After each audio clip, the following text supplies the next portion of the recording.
Well, good afternoon, Scott Baker. How are you today? Dynamite Mikey. It is Wednesday, February 4th, and we're talking today about today's field note. Thanks for everybody joining us for Lead Better. The field note title today is Just Sunshine and Rainbows When Team Members Openly Disrespect Each Other. And this is kind of a follow because yesterday we were talking about some thorny stuff as well in terms of truth tellers on your team who just kind of blister the truth out there and it causes all kinds of dissension. So you can imagine then that maybe the truth teller starts to develop some nemesis on the team, and all of a Sure. sudden now you got a big problem. Right. And it also relates to your conversation with Alan yesterday, because at Mm-hmm. one point he told a story where a client that he had said out loud, I just can't work with that guy. I just Right. can't work with Yeah. him. And so Alan took time to kind of back him off the statement by actually taking time to like analyze what he meant by the statement, and then challenge with the idea of like, if your son needed work and he was the only childhood surgeon to be Mm-hmm. able to do the work, could you work with him? Right. And so, Yeah. Right. It um, wasn't the son needing a job. It's like if your son was sick and desperately needed, and even if right. you hated that doctor, but they were so good at it, Yes. it would change your perspective. Yeah. Yes. Right. And so, but this is a little bit different because it's not, you're the one who's not in the scenario here. In our field note here today, you're the leader and you've got a couple different people who disrespect each other. So Mm-hmm. operating as mediator here is a little bit different skill set than if you're the only person who is disrespecting somebody else. Right. Yeah. So, I mean, I think there's an element here of like, well, why did they disrespect each other? Or it Mhm. might actually be one person disrespects the other person more than the other. Like there Right. might one of them might be kind of oblivious to it or whatever. Because you could have elements of just personal abrasiveness. Like Yeah. that she just drives me crazy, or Yes. whatever it is. I hate the way he laughs. Yeah. Um, No, we but deal if with this in our fanness content where we mhm, say, well, what if I really don't like this person? Right. And so, mhm, but the question is coming at it from an idea of, I don't like this person. Right. So, is mhm, there some way that I can kind of reorient my brain and my actions and behaviors mhm, so that I can still act as a fan to this person?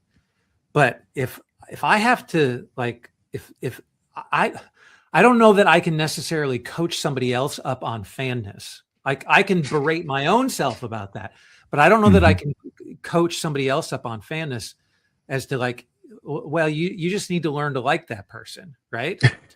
Right. Maybe you're the Well, kind of leader who's actually being a coach in this situation, Well, but let's coach up in 20 seconds for the person who's like, Fandis, what are you talking about? Like okay. if you're watching now or listening later, Fandis is really just a perspective that says the single universal thing that is most motivational to people is that there's somebody rooting for them. Right. And so when you as a leader are demonstrating that I am clapping for your ball to go in, you're demonstrating fandness. And most leaders just don't even think about that framework. Now there's lots of behavioral ways to demonstrate that. Now you could say, I hate this person, but they're really good at this. Right. So there's a style thing, but there could also be other issues, and I think they're probably more likely to be the case in terms of I can't work with this person because it's not just they're abrasive; it's maybe they're self-interested, they never help anybody else. But it gets to an issue where, in some cases, they're either dishonest or they subvert other people. Like these are profound issues of character that could cause this level of disruption where you say, I can't trust this person. I'm open to that they could change, right? But based on past behavior, they've proven to me, like the old Maya Angelou quote, if people tell you who they are, Mhm. believe them. And you say, they've told me. So therefore, this is not in my best interest or anybody else's that we do much more in this direction. So there's a lot at stake here. Yeah. So as a leader, when you've got two people who are at each other's throats in a disrespectful Mm-hmm. way, it behooves you to kind of say out loud that you're fans of both of these people, right? And maybe that's a part of the private discussion that is kind of mentioned here in the field note, that you need to make it clear to both sides of this disagreement that you're in both of their corners and that Mm-hmm. you don't even picture it as a boxing ring here. And so there's something that needs to be solved, but you stand for both of them. Yeah. By the way, I mean there are firms that have been founded by two people that make billions of dollars, and then they hate each other, and then eventually there's a split, and there's all kinds of problems, or there's big marriages, or there's bands, right? And one member of the band is trying to make peace between the lead singer and the drummer, Yep. or whatever else it is. Like you can, and this is happening, and if it's not in your family, a family, or you can see it where this is happening all the time. Yeah. So actually, the more that we kind of really wrestle with this, there's probably not very many more things that could be more important than figuring Right. this out. So So making it even worse, you've got a situation where if these two are rivals, it's probably because they're both vying for the same position, right? And that very so well could be. Yeah. in a hierarchy where only one of them is going to get the promotion, they're going to do everything they can to undercut each other. And when that Hmm. disrespect bleeds out into their actions, it's not just about this rivalry between two people, because it also implies that you're okay with that kind Hmm. of disrespect. So a leader is forced to do something about it. They really are. Yes. Right. Well, now there's two sort of particular ideas at work in this field note, and both really valuable for us to think and talk about. The first one is around the idea that as a leader, if I'm in conversation with you and I know that you really detest this person, or I'm talking to both of you together, whatever it is, I can say, let's say I have both of you in front of me, and I was like, look, I know you guys have been at each other's throats. Um, I'm not trying to change your feelings about this, but this is the way this is affecting everybody else. So it's not saying I'm not trying to alter your beliefs, but how we behave is important because that affects everybody and the overall health and prospects for the enterprise. So this line between display and belief is an important one. Yes, right. So there's nowhere in the field note that says to actually put together a team building activity where they can actually box each other, bare knuckle or otherwise, to see Yeah. who comes out on top. But and that ridiculous thought came in my mind because it made me think, well, let's actually go through that thought exercise. Why wouldn't that work? Right? If you're pushing this to this moment that says we're going to see one is stronger than the other, one is a better fighter. So in a lot of sense, you're going to allow one to be humiliated and one to show Mhm. domination in an area that doesn't really Yeah. apply, right? So any other version of trying to solve this situation where you're like, let them duke it out. I mean, you're probably building towards like a similar outcome. One of them is going to be humiliated. The other one needs to deal with the idea that they humiliate. Like you don't want that to be part of somebody's career legacy that they humiliated somebody in public. So you really need to save that person from going down that path, right? Even if it's not inside of a boxing ring. Like your obligation to make people and things better is not let them duke it out. It's to actually come up with some kind of respectful resolution. Now listen, Mikey, you brought up the boxing illustration. Yeah. Um, did you see the clip the other day of the No. boxer with the hairpiece?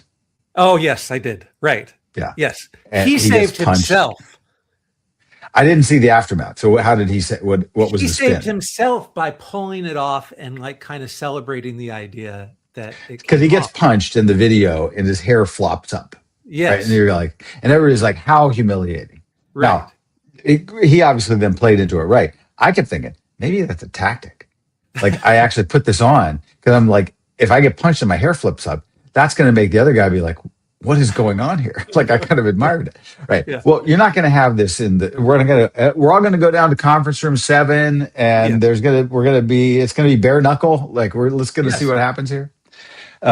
But I do like the fact that like you can imagine a scenario for a leader where you've got two people that maybe disrespect each other, don't like each other, but they're each valuable. Like you're not going to be like, I got to get rid of you both because they're like, oh, you're tremendous assets to the organization. So as a leader, I might not be able to be the perfect marriage counselor here and get everybody back into harmony. And maybe I actually have to kind of do a little bit of jiggering to be like, all right, I'm going to have this person work over in this situation. I'm going to have this person kind of here. Maybe that's all right. And maybe my goal is not to bury it, ignore it, but the idea that like maybe we can just let time do its work. Yes. And if we allow people to flourish in their areas and not allow or excuse bad behavior, then maybe over time things mellow, Right. perhaps. Yes. Now, up to now, everything that you've talked about could be done in a private setting. Like even if Hmm. someone is moved to different corners of the office so they don't interact with each other, that could be a decision that is said and announced in Hmm. a private way. But there is something that says a leader better step up and be public when a certain kind of thing happens. And Hmm. that just happens to be when this display of disrespect towards others Hmm. is open and in public. That's when a leader needs to say, because at that point, you're not just talking about these two people. You're talking about the culture of the entire organization and what is allowable, what is the Yeah, values of exactly. the place. And you don't want that one display of disrespect to speak to the entire culture of the team or of the organization. Well, and in fact, the field note is about as strongly stated as any field note we've published in 4.5 years. Right. When it really just says that there are very few times when a leader should confront team members publicly about their behavior, but displaying disrespect toward others openly is one of them. Yeah. So every time you come into the conference room, I'm like, all right, here's old flappy hair again. The Right. leader needs to step in, unless everybody just knows this is a joke and everybody's fine with it. But if Right. it's hurtful and we know it, you don't allow it. Right. And I really like the phrase that is presented here in the field Flappy note. hair? No, the idea of like because I really feel like this is a behavioral recommendation. Part of the Hmm. behavior is to have something ready because a lot of the reasons that we are paralyzed as leaders into doing nothing is because Hmm. we don't imagine the thing actually taking place and we haven't rehearsed the phrase that we would use when it happens. And you shouldn't be blamed for not thinking on your feet, but you Hmm. can be blamed for not having thought something through and having something ready if it does come up. And so that's why I love this phraseology here. This phraseology of that comment crossed the line. We don't speak to each other like that here is fantastic, mostly because it is something that you can mull over and have ready to go. And it Hmm. will fit for just about any version of disrespect that is spoken, right? Hmm. That comment, that crossed the line, right? That version of it. Because everybody knows at this point what it is that you mean by that. Instead of like floundering around with the idea of why that's unacceptable or coming up with like some version of trying to deflect it into being a funny thing or Yeah, right. gauging whether or not like there's all kinds of ways that you might approach it, but just having that phrase ready to go. That comment crossed the line Yeah. is great. I love the simple behavior of that. Well, you can imagine that that is a difficult moment because the leader's taken a side in this, Yeah. and now it'd be a little easier if both people were yelling at each other. Like these are comments that we don't tolerate here, rather than like, you know, you're attacking Susie again and you crossed the line. That doesn't help. I mean, in that sense, it's a bold moment, but a leader has to take that stand. Now, I Right. think one of the things that's interesting. I was listening to an author the other day, a European professor, research and all kinds of fronts, and just talking about the nature of truthful speech as a real marker of increasing importance. And you would say, well, can't I just always say the truth? And I'm reminded of a phrase that I used to hear, and I don't remember who it was exactly attributed to, but it was the idea that there are many things that you might believe. Or I'll put it in the first person. There are many things that I might believe that I will not say, but I will never say a thing that I don't believe. Okay. And I think that's not a bad way to balance things, meaning to say, look, you don't have to say things that out loud that you believe to not be true. You're permitted to have lots of things that you believe that you don't think are appropriate for the discussion or generative for the fostering of the culture of the team. And so I just think that there's a lot of people that feel like, well, if I think it's true, I'm just going to say everything. That's kind of the Right. problem with both the truth teller thing that we talked about yesterday and this one. And Right. you as a leader can be building that idea into people to say, there are lots of things that you can believe deeply about. The things that we necessarily bring to the conversation is a different question. How we talk about this publicly, how we talk about it with each other, how we talk about it in marketing, there's all kinds of implications. But I think Right. we as leaders should generally be trying to, up and to the right, more truth is better. And I think even that's what I learned as a reporter, like seek the truth and report it as fully as possible. But you were also always aware that there were implications about the things that you put out into the public space. Right. And so that you had to temper things and balance those things all the time. And that's what we're just asking people to do in the lesson of this film note, I think. Right. No, and with as a journalist, you would temper that with your choice of words. You would use Mm-hmm. higher language. You wouldn't be bawdy in the terms that you would use. For sure. Yep. And in a lot of ways, it's the same. It's exactly the same thing here. I don't know. I suspect that if I had two teammates that disrespected each other on the team, that protecting the language that they use would be the Mm-hmm. last thing on their mind. But you actually stepping up and confronting them openly Mm-hmm. draws a pretty thick line for people to recognize we just don't tolerate that around here. And what you're really doing is you're protecting your team culture. And I think this is a great way to do it. A lot of deep discussion on today's and yesterday's field notes. I don't know what tomorrow's will be. It'll be exciting if the title of it is "What do you do when one teammate slaps the other one in public?"